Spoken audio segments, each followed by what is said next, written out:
Sotranao aray malala o, satria mbola nomenao indray tombonandro vaovao ahavelomanay. Sotra ray eo satria ianao no mamindra fo, miantra ary mbola mamelanay eto amin'ity tany ity. Anao ny asanao, iomana ray eo satria tsy maintsy ho avy ny fotoana ionanay aminao. Ray malala o, anandratra anao indray aho amin'ny alalan'ilay zanakao ilay tokana, dia ianao izany Jesosy Tompo lehibe indrindra. Satria ianao no nanavitra ahy, ianao no nanafaka ahy, ianao no niteny tamiko, ianao no nanasitrana ahy, ary ianao no nampiseho fagagana maro izay tsy ary voatantara avokoa izany. Satria misy ianao, velona ianao Jesosy. Aleluia. Sotranao Jesosy, misandrata Jesosy aho, satria ianao no asandratro. Mangataka anao aho fanahy masinao, iteny amin'ny alalako, ka ny nofo rehetra dia tsy anana anjara amin'izao fotoana izao. Ary mangataka anao koa aho fanahy masinao, ikasika ny olonao tsiraray avy. Aoka ianao anamboatra ny tsiraray avy, izay manatona anao, izay mibebaka eo anatrehanao, izay manetry tena manatona anao, satria tsy mendrika izahay fa milanao fanahy masinao. Mangataka ny ranao aho Jesosy, andrakotra ahy sy ny ankohonako, ary ny asanao, ary ny olonao tsiraray avy eran'izao tontolo izao. Rakofy ny ranao zay Jesosy aho, ka aoka ianao andoro ny asa matin'ny Satana rehetra, izay zanatsipika rehetra alefany andravanay, dia dorana amin'ny ranao zany Jesosy. Satria ny ranao dia afo mandevona mandoro ny fahavalo rehetra, ka ianao Tompo no mandravarava ny asan'ny maizina rehetra, izay mitady anafika ny olonao tsiraray avy. Ka misotranao Jesosy amin'ny fiarovanao anay, ary rakofy ny ranao izahay mba ho eo ambany ny tana maherinao mandrakariva Tompo. Aleluia. Amen.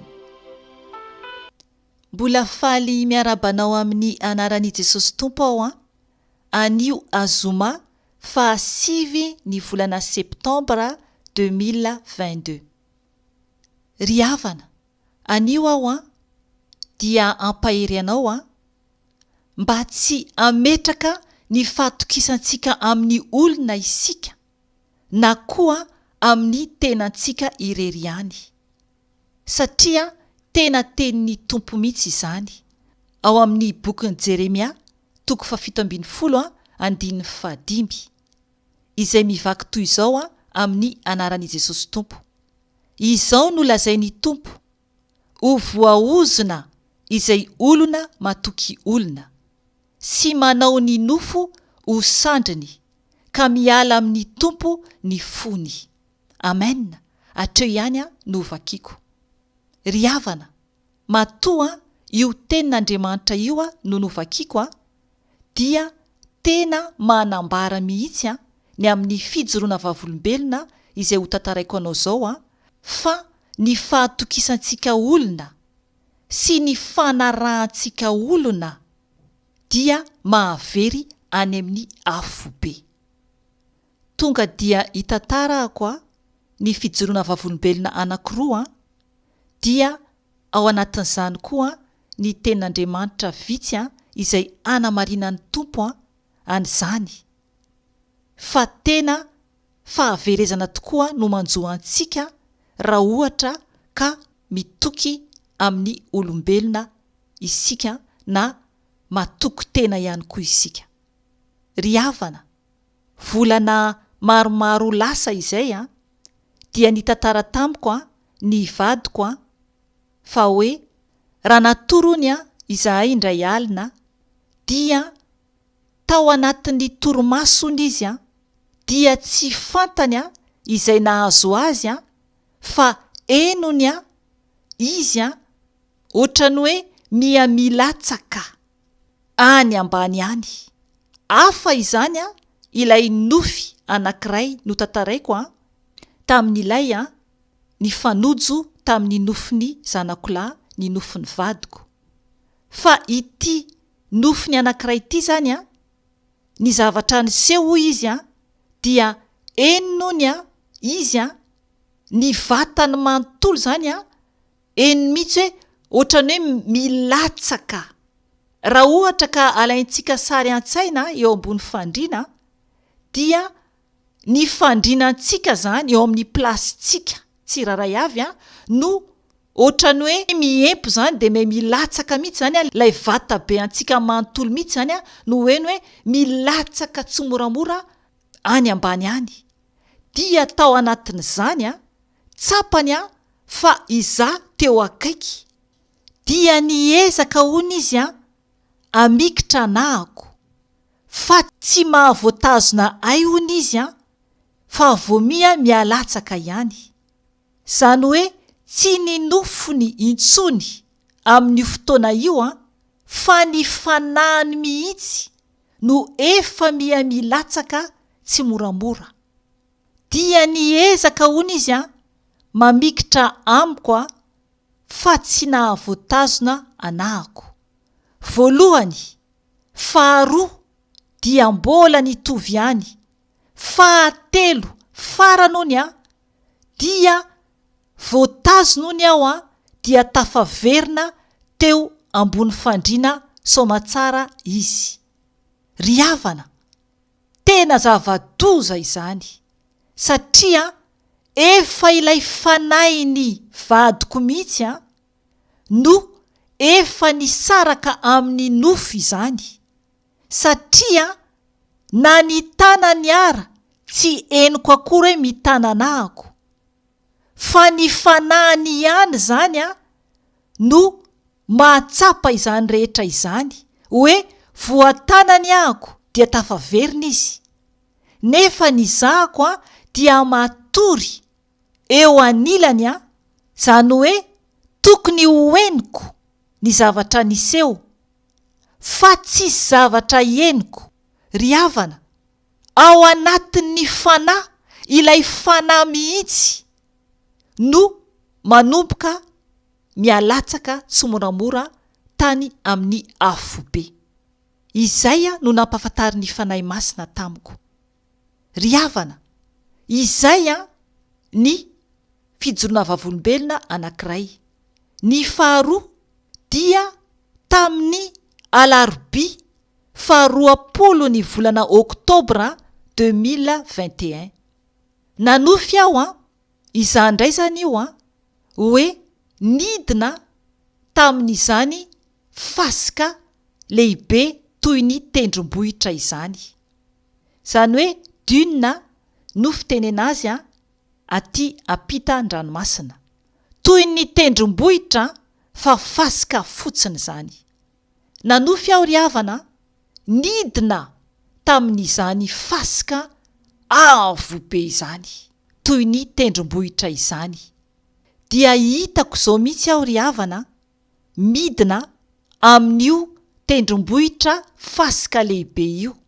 Ary amin'io fotoana io dia fantatro ao anatin'ny nofy fa andeha hitady an'izay olona anankiray izay aho ao anatin'ny avako. Dia hitako aho midina. Dia noho nefa tonga tary ambany dia hitako ao anatin'ilay nofy fa maizina. Dia nitady an'ilay olona aho fa tsy hitako mihitsy no nalehany ilay olona no tadiaviko. Dia noho ny aveo nandeha ako hiverina niakatra amin'ilay tendrombohitra toy ny fasika avo be. Niezaka niakatra ako fa tsy nety tafakatra. ary tsapako tao anatin'ny nofy fa maizina ilay toerana ety ambany zany. Dia niezaka niakatra ako tsy mety tafakatra intsony. Raha mahita ireny tendrombohitra avo fasika ireny ianareo, na ohatra raha hoe any amintsika ny Madagasikara tsy misy fa ohatra hoe misy olona anamboatra trano ohatra, ka tonga zany ilay fasika anamboarana trano, na de hoe ivara ny avony. Raha miakatra amin'ny fasika isika dia tsapatsika ny tongotra antsika, fa ohatrany hoe miemitra kely zany, miemitra kely zany. Dia ohatran'izany ry havana, tao anatin'ilay nofy niezaka niakatra aho fa tsy nety tafakatra tany ambony tany intsony. Ry havana, nitady ilay avako aho nefany tsy hitako intsony izy. Nampafantatra ahy ny fanahy masina fa efa voavonjy, efa tery ambony aho, nefa na dia nizara tamin'ilay avako ara. Dia tsy niaino ilay avako, satria tena izany tokoa. Nanambara ny lalana marina tamin'ny olona io aho, fa io olona io dia tsy niaino. Dia mbola nanaraka azy ihany ahako, mba avonjy ny fanahiny.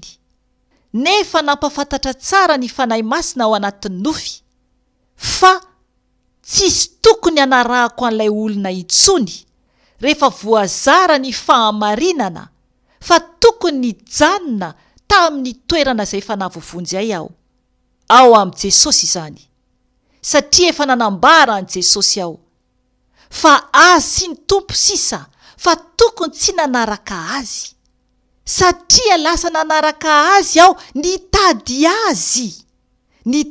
azy, nefa n'izy niverina tanteraka any amin'izao tontolo izao. Ry havana, tokony tsy hanaraka olombelona intsony isika. Rehefa voazarantsika ny fahamarinan'Andriamanitra amin'ny havantsika, dia azy sy ny tompo sisa, satria ry havana, ny teny nomeny tompo ho antsika anio amin'io fijoroana vavolombelona io dia ao amin'ny Matio 10:17 ka hatramin'ny 7:30. Ovakintsika izany amin'ny anaran'i Jesosy Tompo. Izay tia ray na reny mihoatra noho ny fitiavany ahy, dia tsy mendrika ahy. Ary izay tia ny zanan'ilay na ny zanany vavy mihoatra noho ny fitiavany ahy, dia tsy mendrika ahy. Izay tsy mitondra ny azo fijaliany ka tsy manaraka ahy, dia tsy mendrika ahy.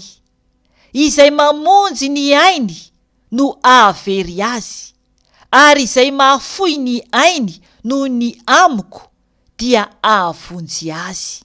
Amen.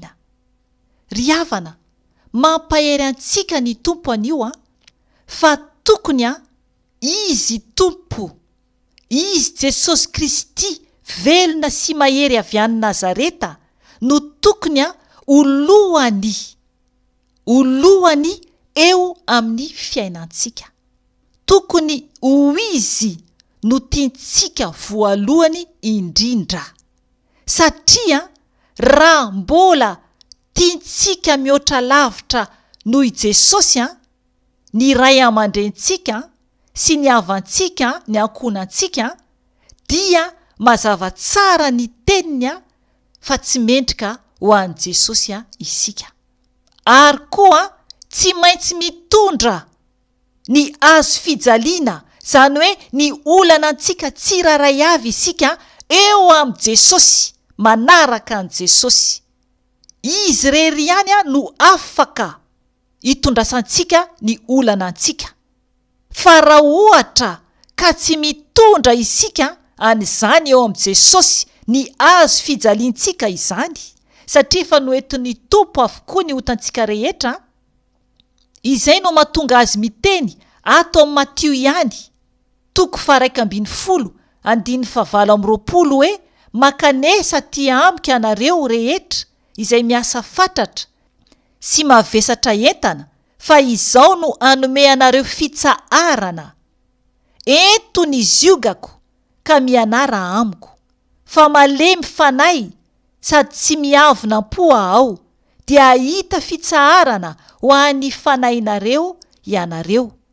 Fa mora ny ziogako ary maivana ny entako. Amen. Io zany no entintsika, ny entana mora ary maivana hoy Jesosy.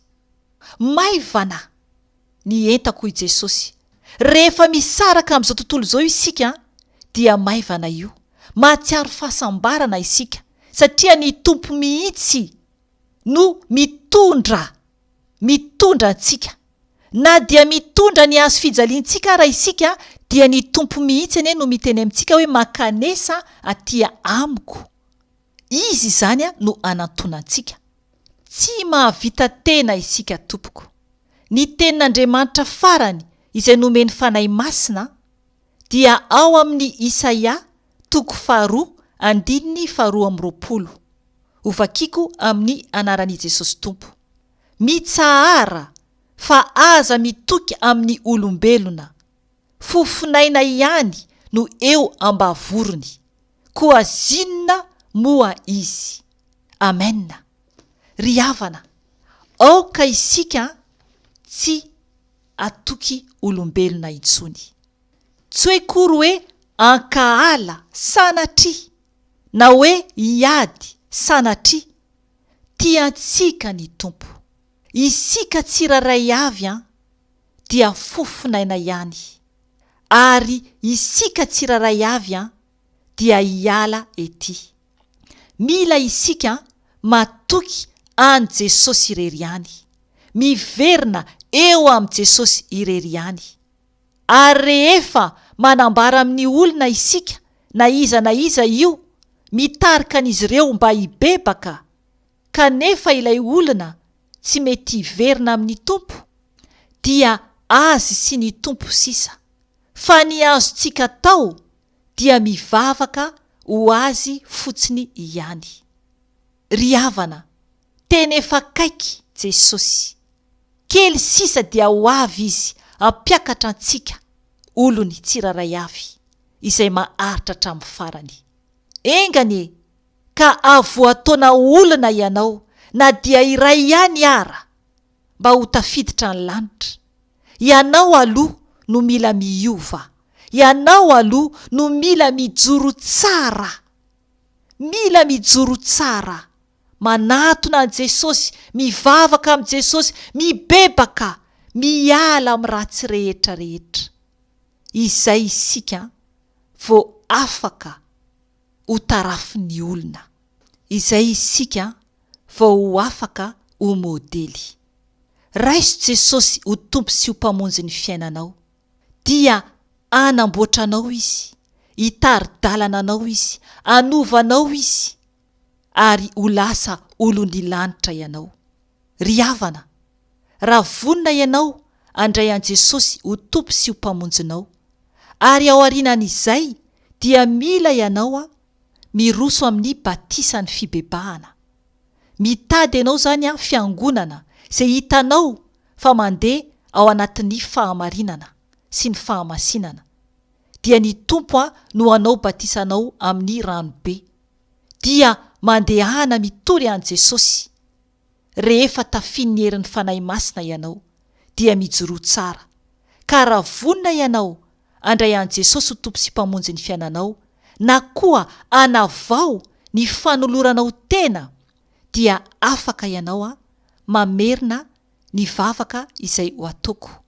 Afaka mandoalika ianao, afaka enonao izao vavaka izao, raha mbola any an-dalana ianao, na ohatra koa any am-piasana. Dia afaka ianao mamerina ny video rehefa tonga any amin'ny toerana milamima, ahafahanao tsara mivavaka, satria ny tompo dia eo foana izy, miandry antsika andro amanalina. Ka aza mangataka andro, sao dia tara loatra tompoko. Raha ohatra ka tonga ny ialanao ety ambony tany, kanefa tsy vita fihavanana amin'ny tompo ianao, dia tena ho very ny fanahinao. Tsy misy ny ampovoany, fa zay ray isika any an-danitra na zay ray isika any amin'ny afobe. Tsy tian'Andriamanitra ho very isika na dia iray ara, na tahaka ny inona ny ota vitanao, na tahaka ny inona dia vonina ny Tompo amelanao. Raha tena mibebaka amin'ny marina ianao, hiala amin'ny ratsy rehetra ka hiverina eo aminy, dia miaro ny tenanao mba tsy hanota intsony avy eo, fa tena hijoro tanteraka. Dia ho faly aminao ny Tompo, ary ho tonga zanany tanteraka ianao. Hivavaka ary isika tompoko. Jesosy Tompo, misaotra anao aho, satria be fitiavana ianao, mpamindra fo ianao, ary miantra ianao. Misaotra anao aho ray eo, satria mbola tsy tara. Mbola tsy tara aho ray anio, satria mbola afaka miverina aminao. Ka inty aho ray, mibebaka eo anatrehanao, ny amin'ny fahotako rehetra izay vitako ray eo. Tsy mendrika aho, mpanota aho, ratsy aho.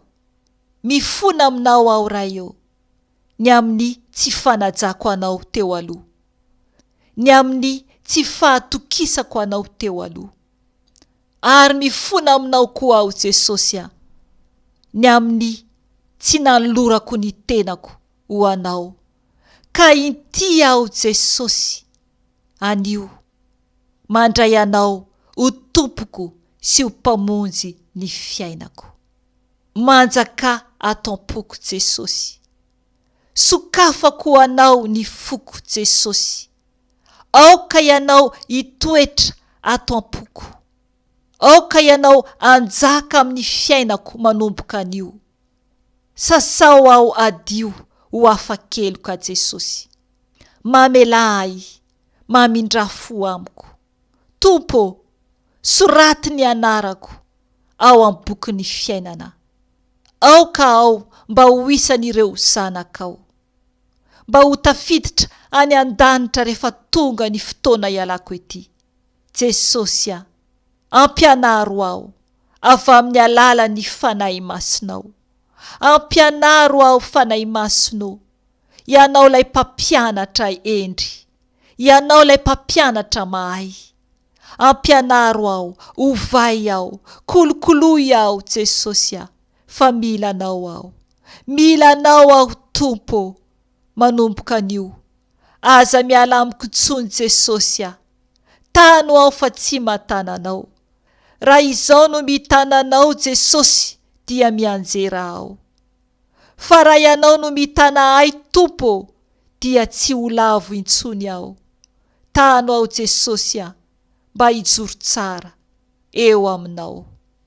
Tompo malala amboary aho.